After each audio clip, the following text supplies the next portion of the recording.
Баршаңызға қайырлы таң. Сіздерге арасына сыр қосып жасалған ерекше таңғы дайындаймыз. Ең алдымен бізге 5 жұмыртқа қажет. Оны ыдысымызға жарып саламыз. Достар, дәл осы жерге сіздерге каналымның сілтемесін қалдырамын. Менің каналыма өтіп видеоларымды қарап, лайк басуды ұмытпаңыздар.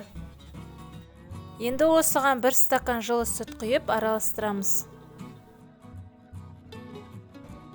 Содан соң дәл сондай мөлшерде ұн қосып, осы массамызды бір келкі болғанша жақсылап венчикпен араластырамыз.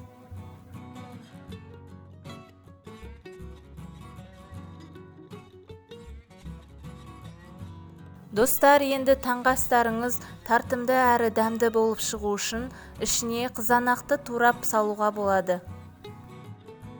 Қызанақты осылай ұсақтап ішіне салып жібердік. Енді дәл осындай мөлшерде көк пияз салуларыңызға да болады.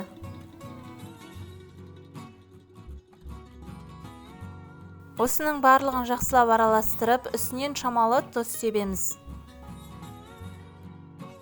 Міне біздің массамыз дайын болды. Енді қызып тұрған табаға шамалы май жағамыз.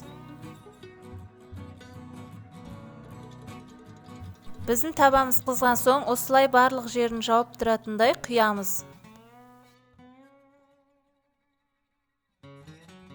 Міне біз массамызды құйып алған соң, жан-жағына жететіндей етіп, шамалы табаны қозғаймыз. Одан соң екінші жағын аударамыз. Содан соң ортасына сырды себеміз. Және де құймақты осылай екінші бөлігін осылай жартылай бетін жабамыз. Міне достар, құймағымызды осылай жалғастырып пісіреміз.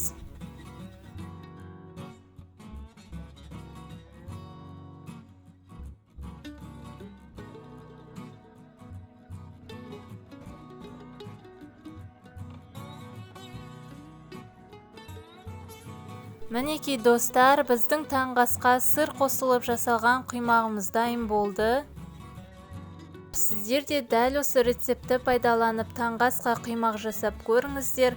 Өте тойымды әрі жылдам жасалады. Достар, сонымен қатар менің каналыма тіркеліп, түрлі пирогтар, тәтті тағамдардың рецебін менің каналымнан таба аласыздар. Сіздерге алдағы уақытта түрлі рецептермен бөлісетін боламын. Менімен бірге болғандарыңызға рахмет. Сіздерге ас болсын.